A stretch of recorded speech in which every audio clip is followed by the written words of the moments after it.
Monsieur le député maire, bonjour. Bonjour. On va aujourd'hui parler du développement éolien offshore. Alors dans quel cadre la ville de Boulogne pourrait-elle avoir un rôle à jouer dans ce projet?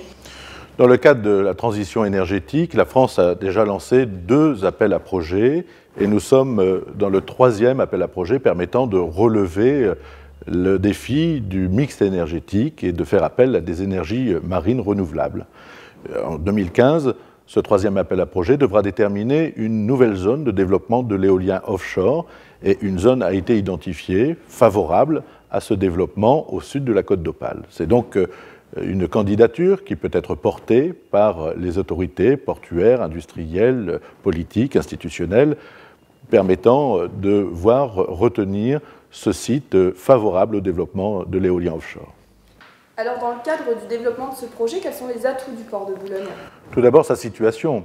Le port de Boulogne est dans une situation géographique idéale, au cœur des zones de développement de l'éolien offshore, qu'elles soient britanniques ou françaises.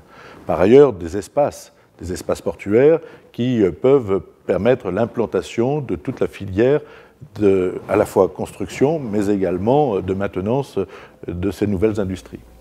Quelles seraient les retombées économiques pour Boulogne? Ce sont des retombées en termes d'emploi. D'abord, plusieurs centaines d'emplois durant 3 ans pendant la période de construction, et puis, bien sûr, des filières de maintenance, avec le développement en amont de formation.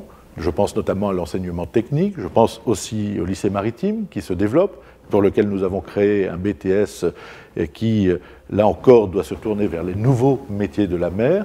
Et nous devons pouvoir soutenir, par cette diversification de l'activité maritime, soutenir des entreprises existantes, je pense à la Socarénam, mais aussi un certain nombre de sous-traitants extrêmement performants qui ont tout intérêt à voir leur activité développée par ce nouveau gisement qui n'est pas qu'énergétique, il est aussi de croissance et de croissance durable.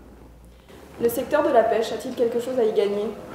Là où les zones d'éolien offshore ont pu être une réussite, c'est lorsque la concertation a été parfaite avec les pêcheurs, et notamment lorsqu'ils ont été associés à la détermination des zones.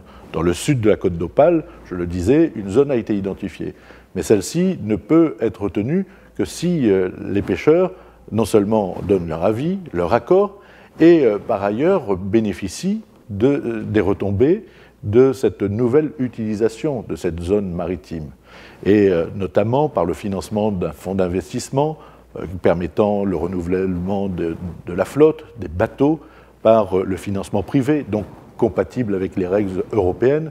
Nous pouvons donner des perspectives à notre flotte de pêche qui est vieillissante et qui, par ce biais, pourrait s'appuyer sur des financements nouveaux. C'est donc un cercle vertueux qui permet d'injecter dans l'économie locale des moyens, mais aussi une forme d'innovation, de financement d'activités traditionnelles. C'est pourquoi nous nous sommes prononcés très favorablement à l'intervention de l'éolien offshore au sud de la côte d'Opale et que nous nous préparons pour pouvoir répondre à cet appel d'offres. Merci Frédéric Cuvillier. Merci.